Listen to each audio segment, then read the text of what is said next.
Hello again. I hope you're having a wonderful Wednesday, April 29th.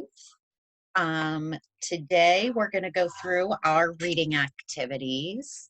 Today you will be again rereading the passage A Little About Ants and responding to questions numbers 8, 9, and 10.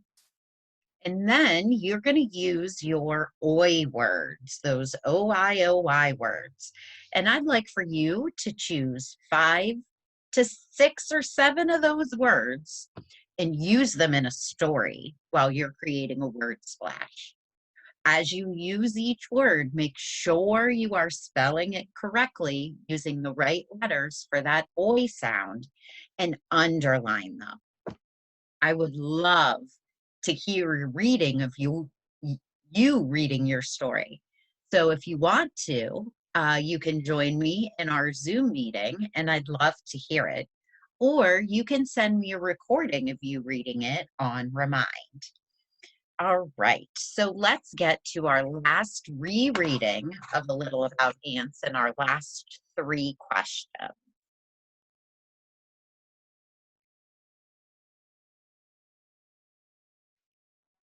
Oop, wrong page.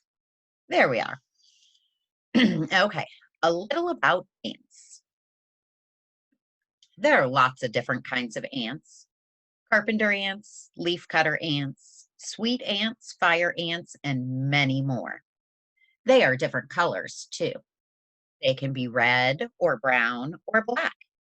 Some are very, very small, and some are rather big. Whatever their differences, though, all ants are social creatures. They live in large groups called colonies. Some ant colonies are big and have millions of ants. There are different types of ants in the colony, and they each have different jobs. The queen lays eggs.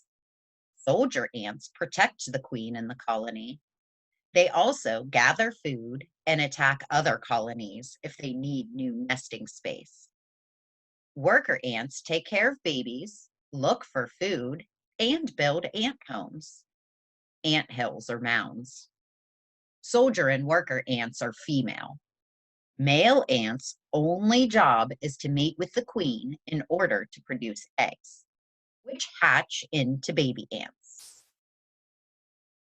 Ants are busy little insects. It's easy to see them moving quickly here and there. Sometimes you see them carrying a small piece of something or dragging part of a leaf somewhere. Sometimes you even see 2 ants helping each other carry the same crumb. But where are they going? And what are they doing? Ants may seem to just be running around, but they're actually important parts of their ecosystem, their world under our feet. One thing ants do to help their ecosystem is to keep soil healthy. By constantly digging through the soil, they create spaces in it. Soil needs space inside it for air and water. Without air and water in soil, the tiny creatures that live in soil would not survive. Ants also help bring nutrients to soil. When they bring food particles to their nests, they add nutrients to soil because they don't eat everything they bring. Their leftovers stay in the soil and break down into nutrients for other creatures living in the soil. Okay, so we went over our answers already for 1 through 4. Our answers for our questions that you worked on yesterday. The answer for number 5 should have been B. Number 6, D. And number 7, A.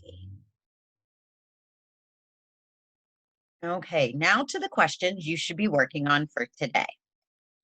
These 3 questions are going to require you to put your answers into complete sentences. So, number 8. What do worker ants do? Include 3 pieces of information from the text in your answer. Meaning, I would like you to tell me 3 things that worker ants do. You can find information to help you in paragraph 1. And then you're going to write your answer here in complete sentences. Question number 9. Explain how ants bring nutrients to the soil. Support your answer with evidence from the text. So how do ants help bring nutrients to the soil? Gave you a clue here to go back to paragraph 4 to reread it, but make sure you put your answer in your own words. And finally, number 10, explain how worker ants help their ecosystem. Support your answer with evidence from the text. So how do worker ants help their ecosystem? Refer back to paragraph 3 and then use a complete sentence in your own words to answer that. All right, guys, great job. Well, I hope to hear from you and hear some of those great word splash stories using your OI words. And until tomorrow, keep working hard.